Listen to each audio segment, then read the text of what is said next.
જય અંબે વિદ્યાર્થી મિત્રો, આજે ચેપ્ટર નંબર 5ની અંદર ટોપિક 5.4 રોજિંદા જીવનમાં તટસ્થીકરણની અંદર પહેલો પોઈન્ટ ભણ્યા હતા, અપચો.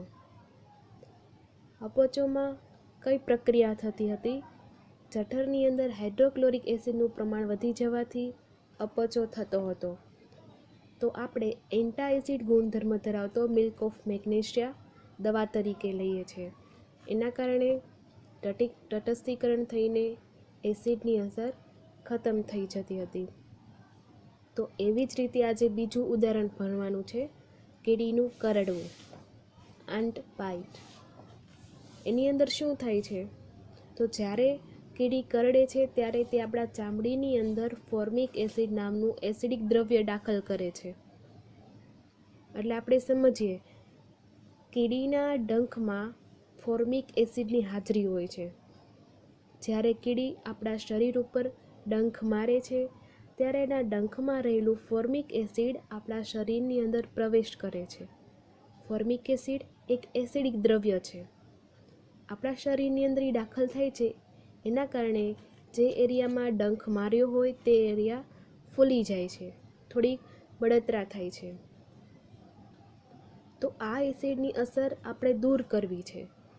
તો આપણે કઈ વસ્તુનો ઉપયોગ કરવો પડશે? બેઝ.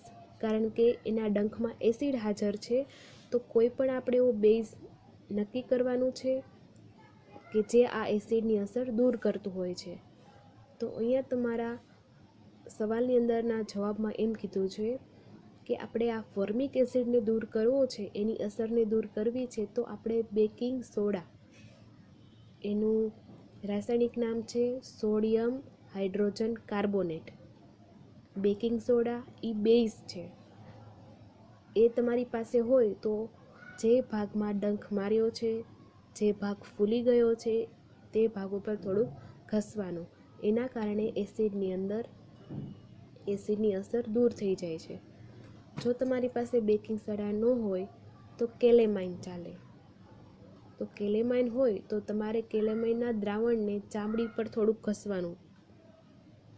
અને એક વસ્તુ ધ્યાન રાખવા માટેની એ કીધેલી છે કે તમે જે કેલેમાઇન વાપરો છો તે કેલેમાઇનની અંદર ઝીંક કાર્બોનેટ હાજર હોવો જોઈએ. સામાન્ય રીતે મેં તમને એક બોટલ પણ સ્ક્રીન ઉપર આપેલી છે, તો તમે જુઓ તો ખ્યાલ આવશે. કેલેમાઇન દ્રાવણ એટલે એક પ્રકારનું લોશન છે. કેલેમાઇન દ્રાવણનું લોશન તરીકે ઉપયોગ કરી શકાય છે.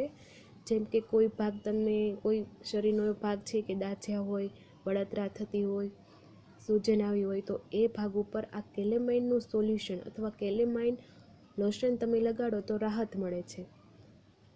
પણ અહીંયા કહેવામાં આવેલું છે કે તમે જે કેલેમાઇન યુઝ કરો છો તેની અંદર ઝીંક કાર્બોનેટની હાજરી હોય છે, એવું તમારે વાપરવાનું છે.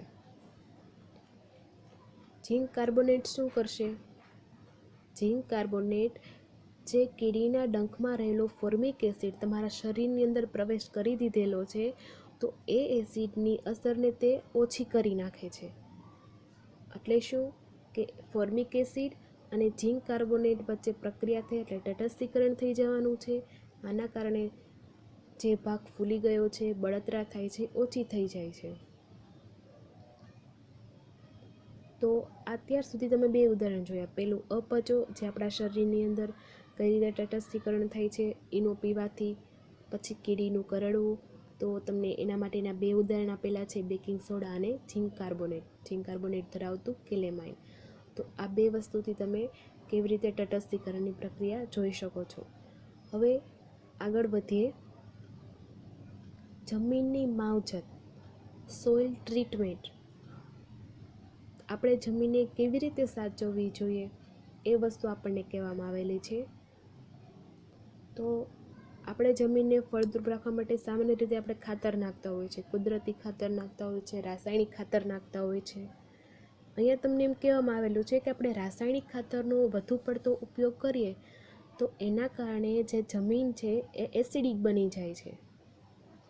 તો શું થશે? જમીનની અંદર એસિડનું પ્રમાણ વધી જાય છે. અથવા બીજો કોઈ તમે પદાર્થ વાપરતા હોય તો તમારી જમીન છે બેઝિક બની જતી હોય છે. જ્યારે જમીન એસિડિક અને બેઝિક બની જાય તો તમારા જમીન ઉપર તો અસર થઈ ગઈ છે.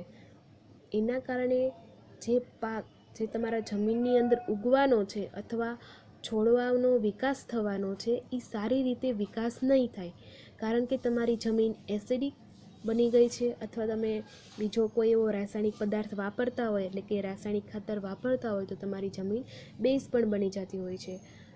તો આપણે શું કરવું જોઈએ? એના ઉપાય માટે કઈ વસ્તુ વાપરવી જોઈએ? જ્યારે જમીન વધુ પડતી એસિડિક હોય ત્યારે તેમાં ક્વિક લાઇમ, કેલ્શિયમ ઓક્સાઇડ, જો તમારી પાસે કેલ્શિયમ ઓક્સાઇડ ના હોય તો સ્લેટ લાઇમ અથવા કેલ્શિયમ હાઇડ્રોક્સાઇડ ભેળવવામાં આવે છે.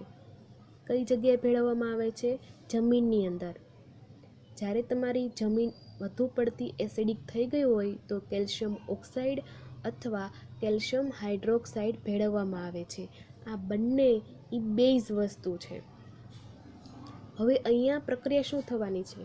તમારી જમીન એસિડિક બની ગઈ છે, તમે આ બંને બેઝનો ઉપયોગ કરો, બંનેમાંથી કોઈ પણ એક બેઝનો ઉપયોગ કરો એટલે શું થવાની છે?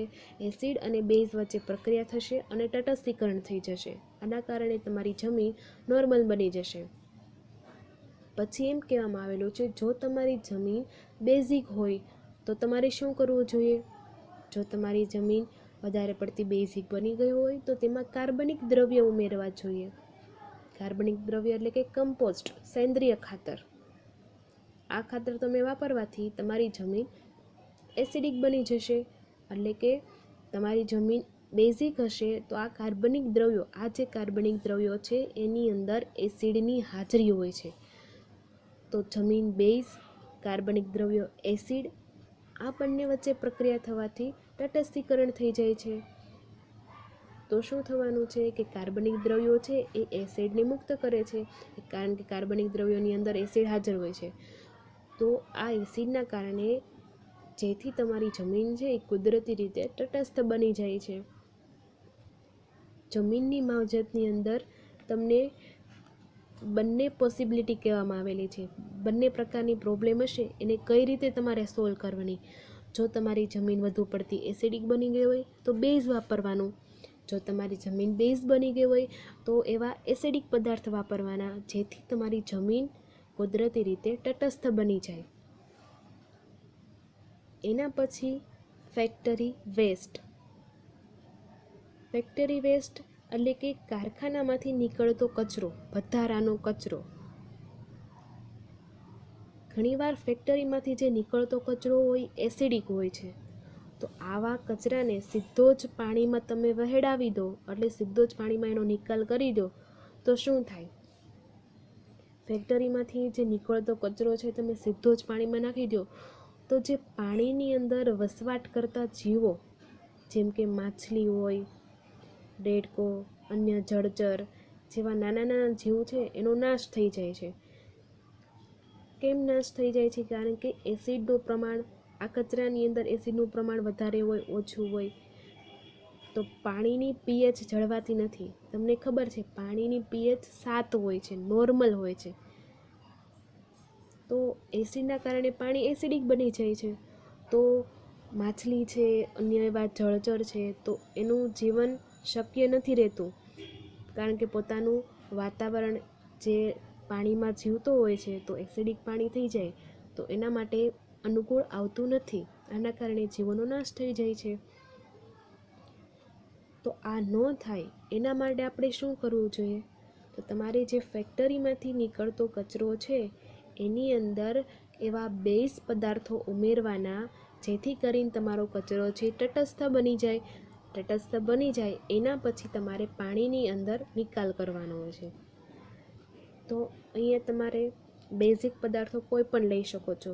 જે તમે ફેક્ટરીમાં માલ બનાવતા હોય છે તો એ પ્રમાણે એસિડ ઉત્પન્ન થતું હશે, તે એસિડને અનુકૂળ સામે એવા બેઝ વાપરવાના, જેથી તમારો કચરો છે બેઝિક બની જાય, એટલે કે તટસ્થ બની જાય છે. અને એના પછી તમારે આ કારખાનામાંથી નીકળતો કચરો પાણીની અંદર વહેડાવી દેવાનો છે. અહીંયા તમારે રોજિંદા જીવનના તટસ્થીકરણના 4 ઉદાહરણ ભણેલા. પહેલું અપચો, એમાં તટસ્થીકરણ કઈ રીતે થાય છે તમને ખ્યાલ આવી ગયો. પછી કીડીનું કરડવું, જમીનની માવજત અને છેલ્લું ફેક્ટરી વેસ્ટ. આ તમારા 4 પોઈન્ટ અહીંયા કમ્પ્લીટ થઈ જાય છે અને તમારો પાઠ પણ અહીંયા પૂર્ણ થઈ જાય છે. તો આના પછી તમારી જે વર્કશીટ આપવામાં આવશે તે તમારે વિજ્ઞાનની પાકી બુકની અંદર લખી નાખવાની છે.